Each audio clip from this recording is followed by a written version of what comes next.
How you doing? So he really was working. Yeah, He good. was taking care of business. But this guy, oh, this guy's got Social Security.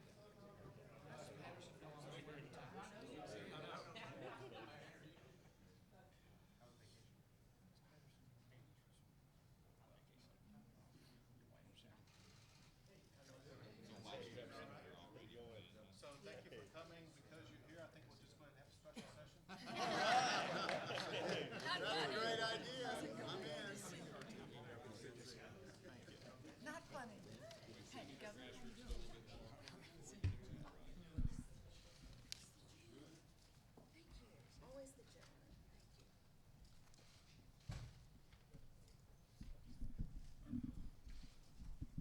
Thank you. Heck.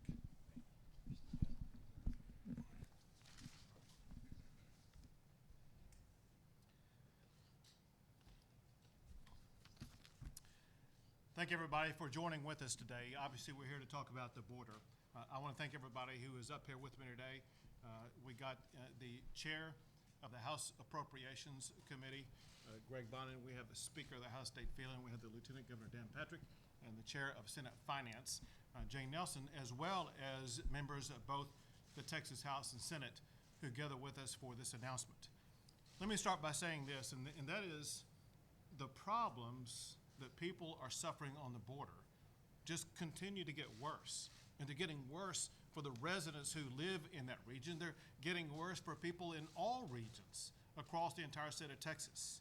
If you just look at the numbers, they paint the picture. Look at the number of people who were apprehended coming across the border last April when President Trump was president. They apprehended just over 17,000 people coming across the border last year. This year, in the month of April, they apprehended more than 170,000 people. That is a 1,000% increase in the number of people apprehended coming across the border year over year. Similar numbers were echoed in the month of May. Also, the type of people coming across the border is changing. Early on, it was unaccompanied minors.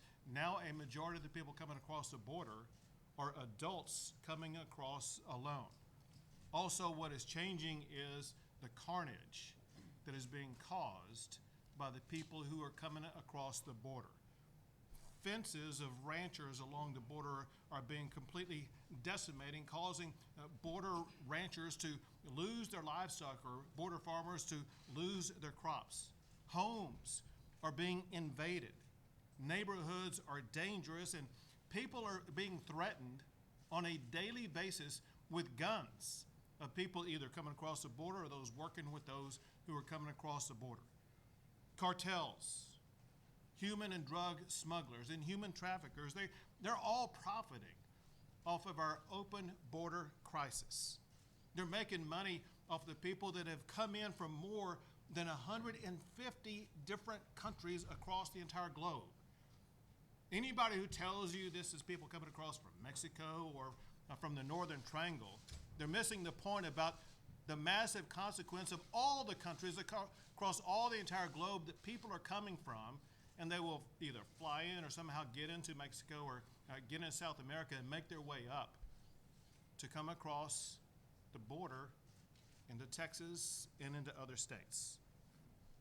And make no mistake, the border crisis that we're dealing with right now is a direct result of the open border policies that have been put into place by the Biden administration.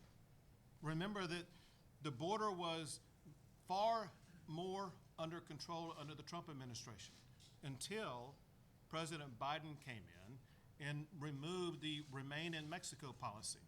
And he's about to remove, according to his administration, the Title 42 policy. And obviously they are now not making any effort whatsoever to construct the wall. In fact, they are abandoning finishing the wall along the border.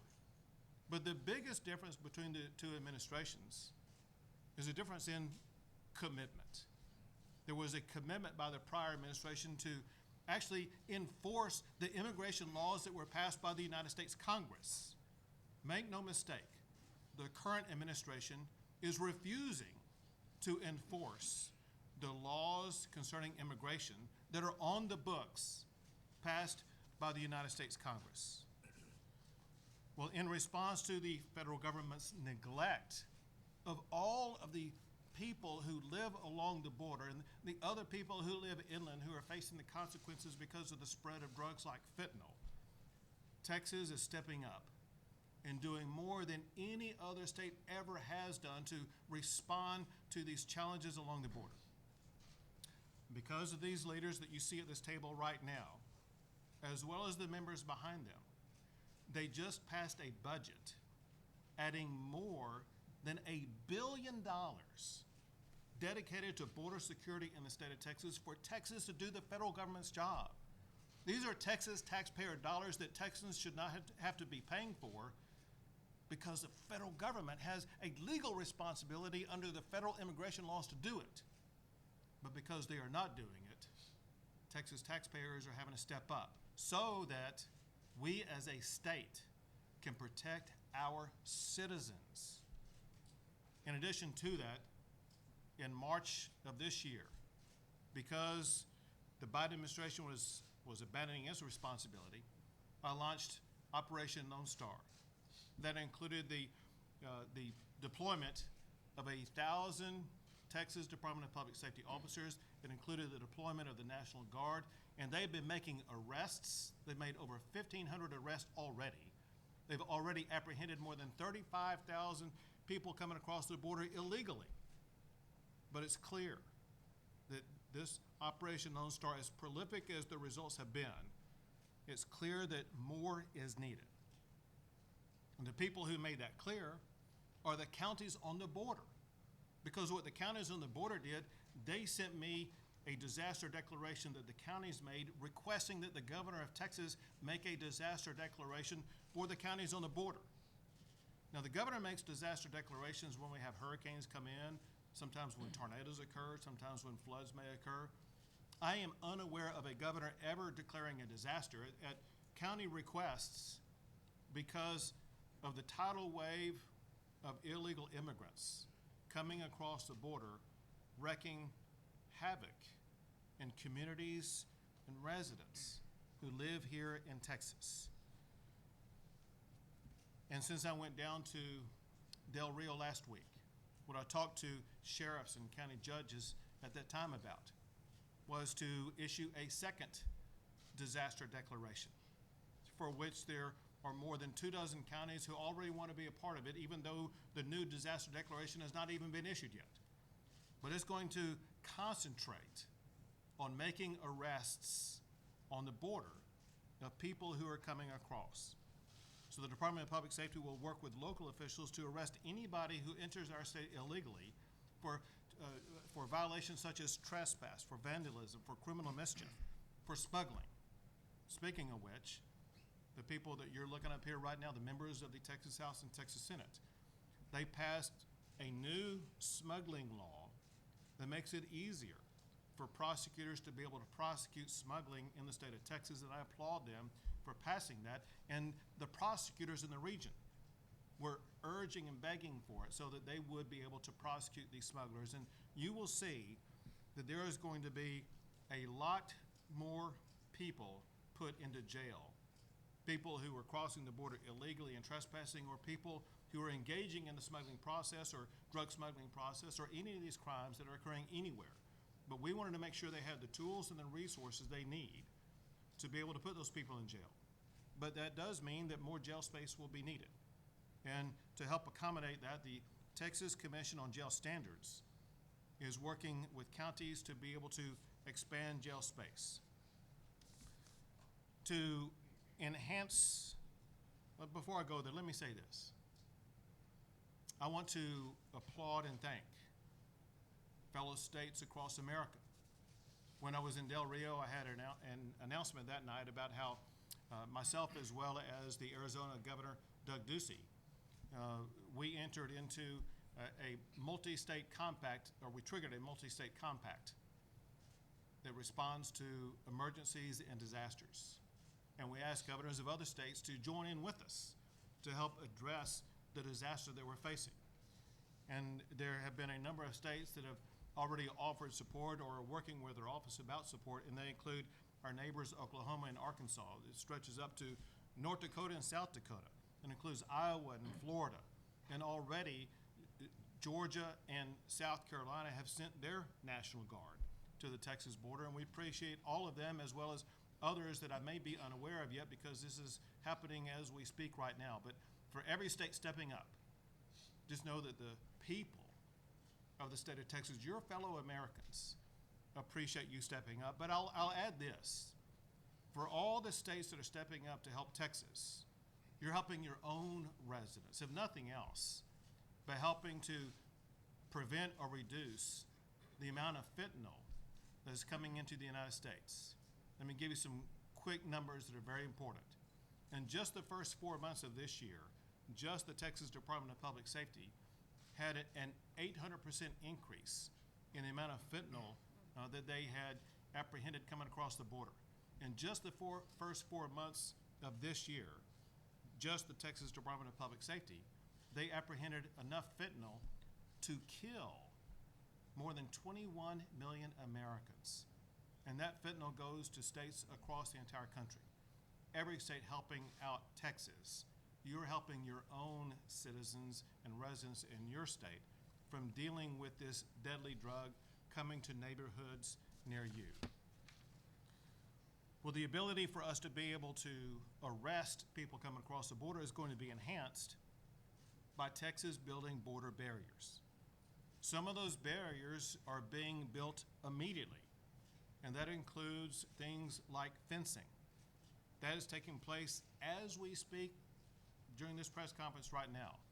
As we speak, there are state agencies talking to landowners on the border about putting up fencing on their private land to be able to prevent the dramatic influx that these landowners have been suffering from over the past few months. These immediate barriers are truly just a stopgap effort to slow the incredible inflow of migrants into Texas. But they do create what are considered to be no trespass zones that can lead to arrest of trespassers. When there is a barrier up that will have on it "Do not trespass" signs, anybody who comes through or around or near that barrier is subject to being arrested for aggravated trespass. And because these counties are subject to a disaster declaration, the penalties for that trespass have been enhanced so that they are at a minimum a Class B misdemeanor or potentially a Class A misdemeanor, which means they could spend a long time behind jail for violating the trespass laws of Texas. But listen, we know that temporary barriers and fences won't be enough to slow the flow of the record amount of illegal immigration that's taken place. That's why today we are announcing that Texas will build a border wall in our state to help secure our border. Here's how the process is going to begin and how it will be structured. We start by hiring a program manager. This is going to be a large-scale construction project that needs a program manager to oversee it. The program manager, in turn, will hire contractors and subcontractors to complete the project. I can add this, and that is to speed the process as well as to lower the cost of the project.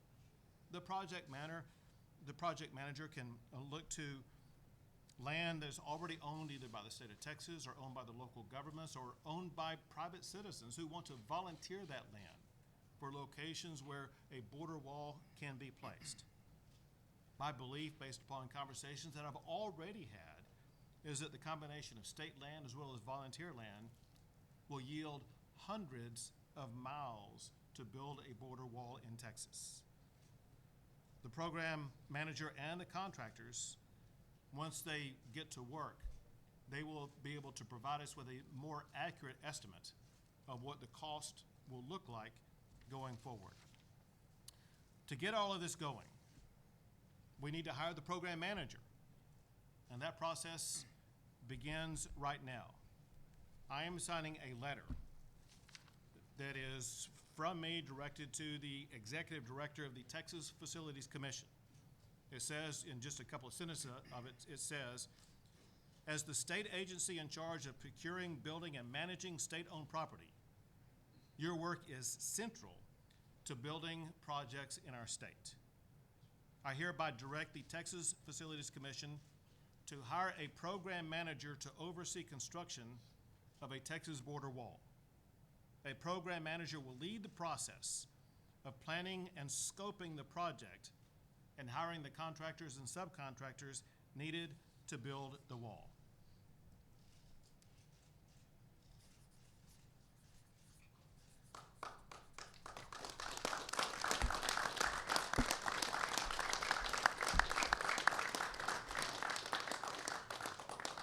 Building the wall in Texas has officially begun. Next is funding. A letter that we are about to sign provides $250 million to be allocated as a down payment to begin the border wall. That's $250 million, and it's more than enough to hire the project manager and the contractors and to begin building the wall. And we are committed to adding more resources as needed going forward. Let me start with you all down here. Let me see. Pen, if you'd sign it, and you keep the pen.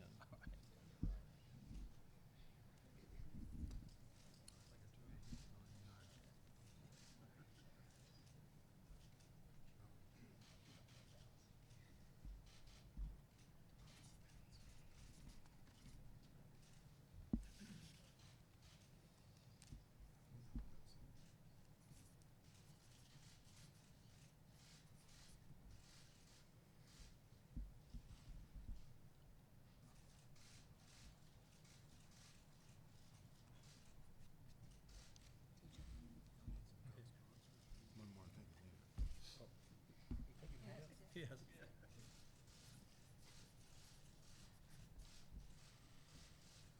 This program is officially funded in the state of Texas.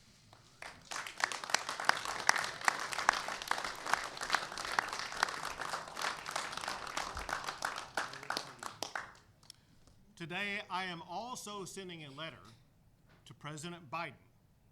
His administration is refusing to finish the border wall on land that the federal government took from our fellow Texans. I am demanding that the Biden administration immediately return to Texans land that the federal government took to build the wall. Texas will talk to those property owners about Texas using that land to build the wall.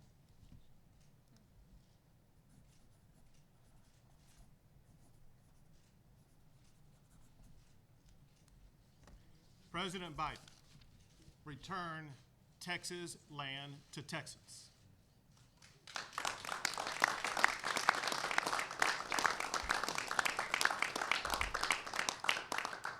Now, I know for a fact that many Texans and many Americans want to get involved in this process. Many have already sent checks to the state of Texas for this purpose, and many more have a desire to do so. And we want to give them an opportunity to donate.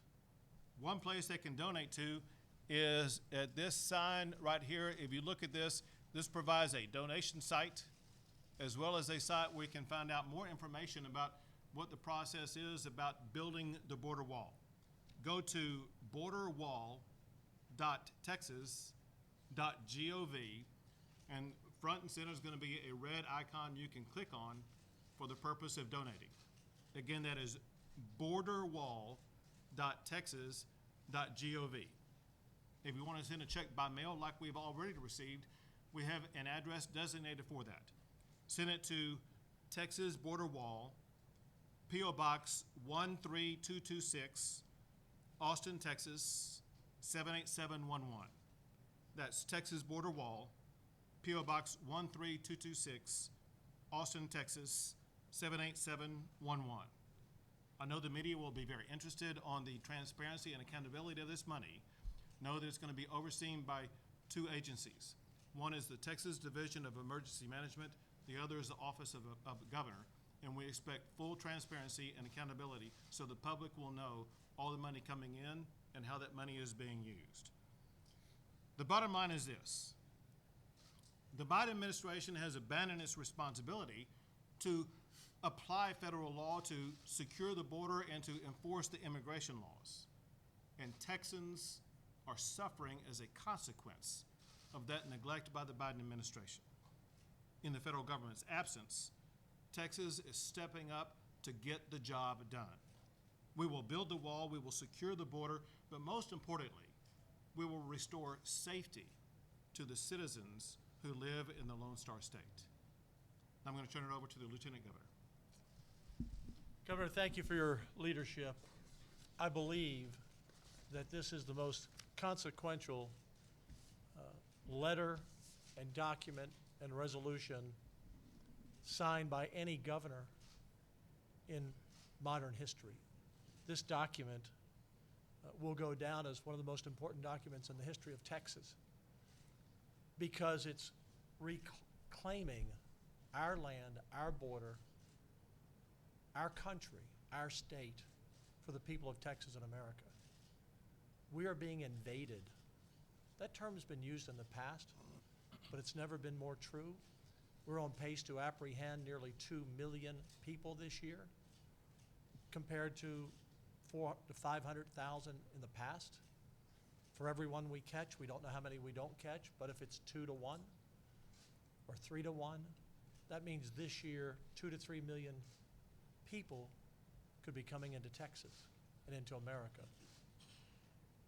The questions are never asked by anyone on the left or in the administration of what happens to these people. What do you do with a 14-year-old boy from Central America who doesn't speak English, who's 3 grade levels behind? What does he do when he comes to America and they just let him go free?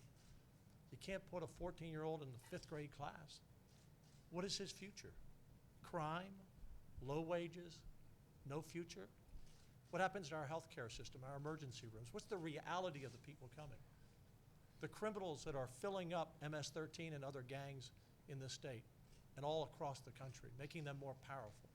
The drugs that are coming in. This is a fight for our survival. Since the governor and I were elected in 2014, along with our finance chair, Jane Nelson, Governor, the total is now, with this current budget, Texas taxpayers will have spent $4.4 billion. That's 4.4, just since 2015, doing the work that the federal government should be doing. They have left us no choice. President Trump was getting the border under control. Had we had 4 more years with him, we would be in total control of this border. But all of the protocols that he set in place, the wall that he was building that now President Biden is no longer funding, are sending us in the opposite direction. President Biden has made the choice that he's letting the drug cartels take control of this country instead of the rule of law. Texans will get this done. We will get this done. We have no choice to get it done. We will not let our state and our country be invaded. We will not let it happen. And Governor, thank you for taking the lead on this. Thank you. Now Speaker Dade Phelan. And Governor, I want to thank you as well for your leadership and your ingenuity in finding a Texas solution to a Washington, D.C. problem. But that's what it's come to. And I appreciate your leadership. This is a legal crisis. This is a security crisis. This is a humanitarian crisis. These are children and families being smuggled across the border. These are drug cartels bringing in weapons that end up on the streets of not just Texas, but this entire country. And I speak for the vast majority of the Texas House, a bipartisan group that feels like enough's enough. And we've come to the point now where we have to think outside the box. And that's what the governor has done with this initiative. And to that end, in the coming days, I will be handing out a list of interim charges to House committees: Homeland Security, Public Safety, Appropriations, Public Health, Human Services, Education, Criminal Jurisprudence, Corrections. How has this surge impacted our border communities and communities beyond? because it's vast and is widespread. And we need to do all we can for our border communities. They're asking for help. They're seeking assistance from the state of Texas, and that's why we're here today. And in those hearings, we're going to hear from county judges and from mayors, sheriffs, and police chiefs, and healthcare professionals, educators, district attorneys. We want to hear their stories because they're not getting the attention they need from Washington, D.C. A letter was sent out today from a Democratic congressman begging for the administration to come down and hear the stories of his community. So in the Texas House, we're going to hear those stories. I hear there's a special session coming soon. I don't know when, but we're going to start having those hearings when we reconvene here in Austin. I want to thank the governor again for his leadership, his ingenuity, and the fact that he's prioritized accountability, transparency, and private property rights of Texans with this new border security plan. Thank you for having me. Thank you.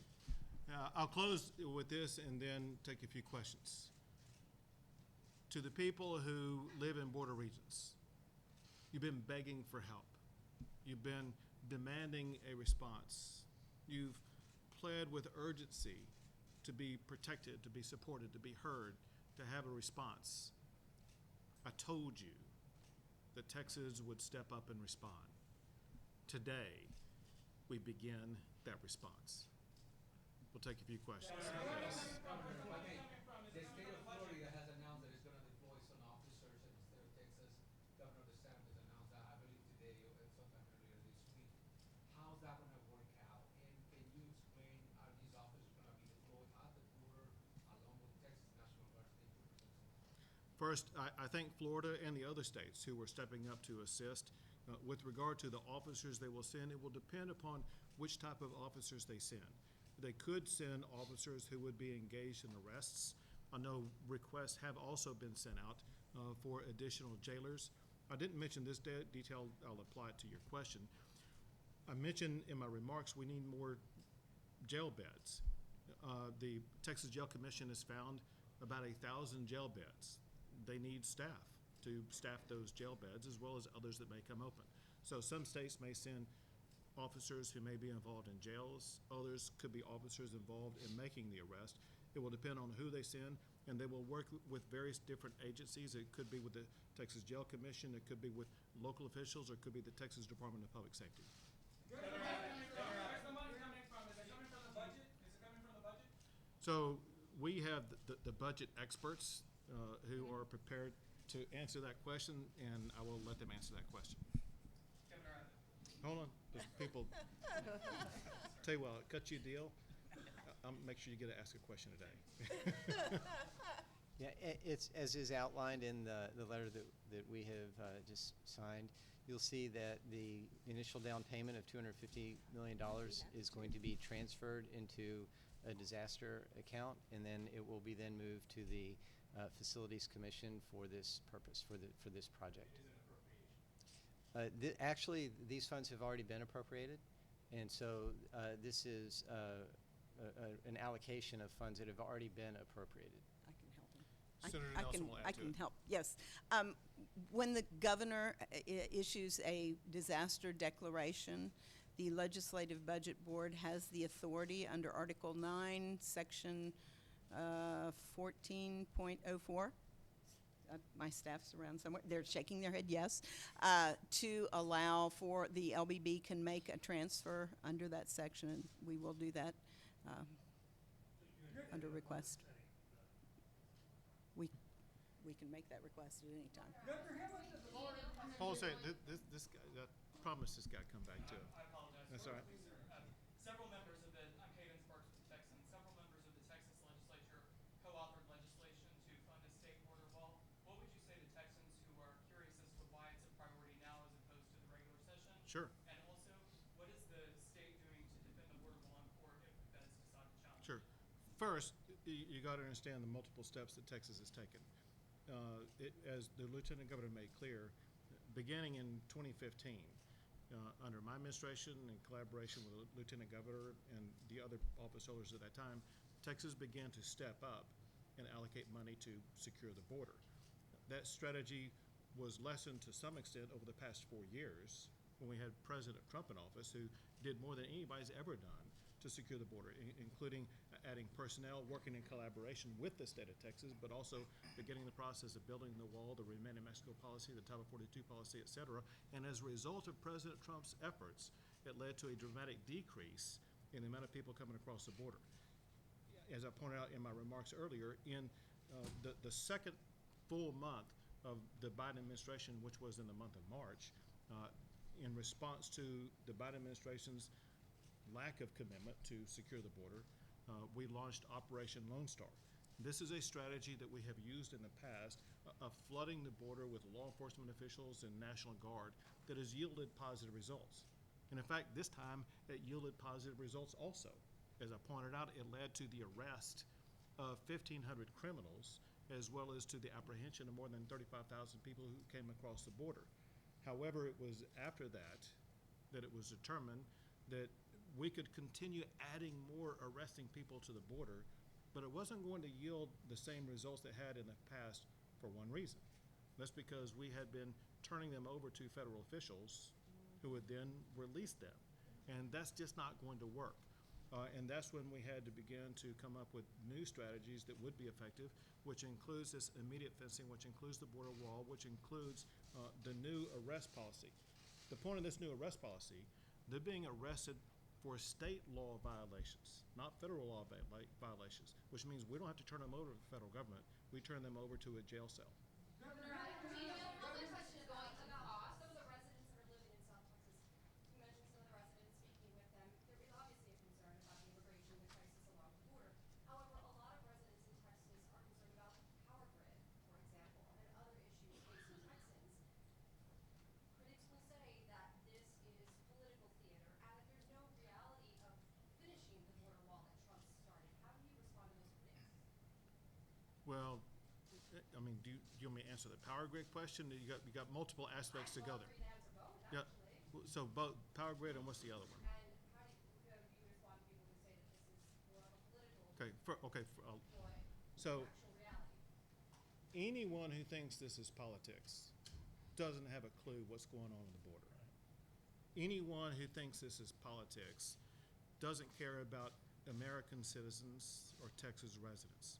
Anyone who thinks this is politics doesn't care about the lives of people who had a gun stuck to their head by someone who came across the border, doesn't care about their kids who have been harmed, doesn't care about the homes that have been invaded, doesn't care about the danger these people live with every single day. It's our job to keep these people safe, not allow them to continue to be subjected to harm. We care about our fellow Texans and their safety, and this is providing safety for our fellow Texans. I realize candidly there are some who do not care about safety, and those are the very same people who want to defund police. And we together also passed a law to make sure that cities in Texas would not be able to defund police. We believe in the rule of law and order in this state, and by God, we're going to step up and deliver that rule of law and order in the state of Texas.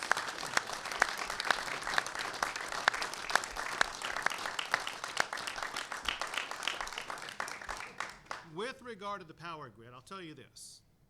Everyone who's been trying to make a big deal of the power grid over the past 2 days, I found were the exact same people who called me a Neanderthal after I opened up Texas 100%. They were hoping there would be a power failure. Understand what happened over the last 2 days, which a lot of people really don't know. And that is, there was a conservation notice sent out by ERCOT. Anybody who lives in the state of Texas knows that water conservation notices are sent out every summer. Because of summer heat, you should not be using your water sprinkler during the time of day because it's not efficient.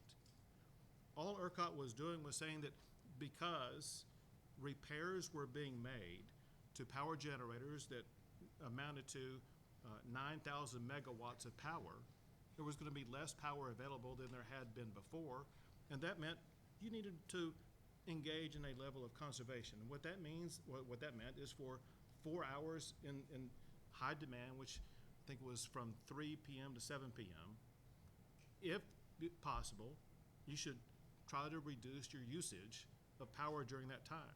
During the other 20 hours of the day, it didn't matter.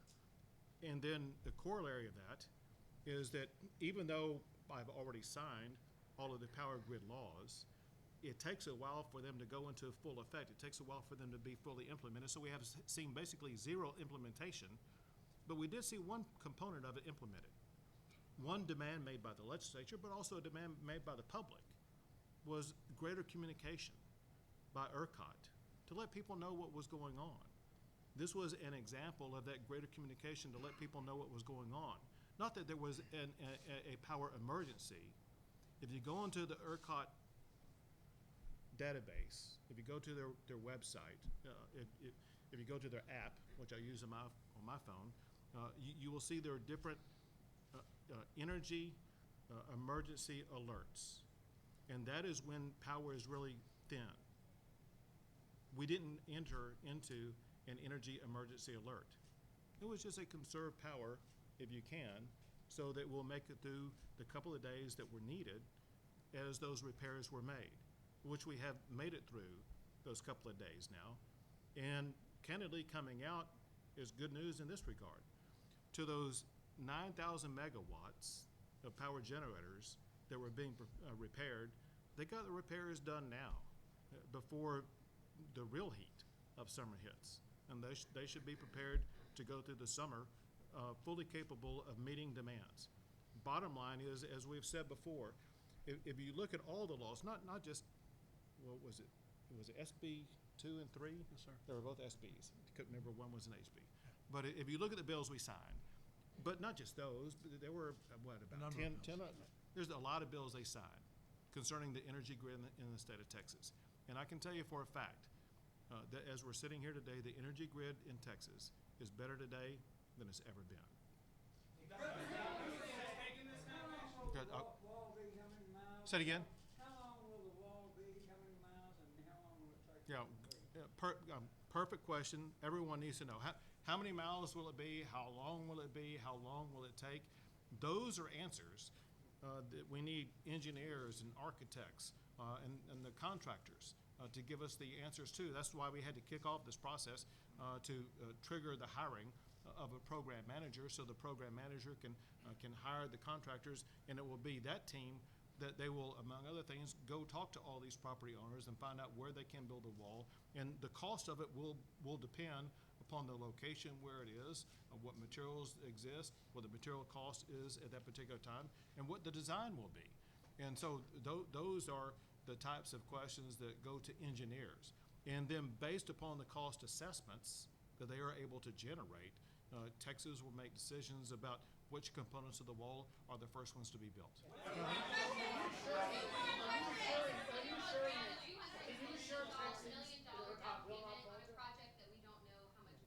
Say it again. What do you say to people who say, well, we just put down a $250 million down payment on a project that we don't even know what it's going to cost? Right. We know it's going to cost far more than $250 million. And as opposed to putting down a $2.5 billion or $25 billion cost figure, we're smart enough to hire the experts to go do their job to determine what the cost is before a fuller allocation of money is capable. I did tell you, it's my commitment as well as the commitment of the people in this room, as well as the people in this Capitol, to make sure that we see this project through. Governor?